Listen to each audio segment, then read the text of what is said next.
This equation is from a book from Charu Aggarwal, a very popular author of all kinds of machine learning books. And he's very well written. I would strongly recommend any of his books. He has a book on machine learning for text. I recommend it. He has a book on data mining. I recommend it. He has a book on using machine learning or data mining for healthcare. I recommend that too. In fact, I recommend all of his books. But here, let's just pay attention to this, the formula. We want to understand the formula here. We can see we have W.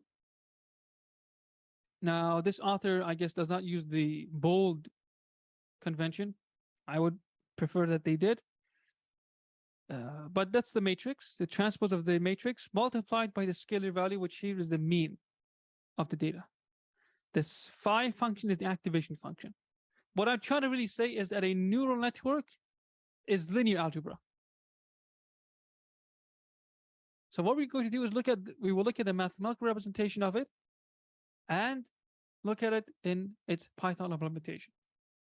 But we will start with the Python implementation first, because we want to get the ball rolling. Okay.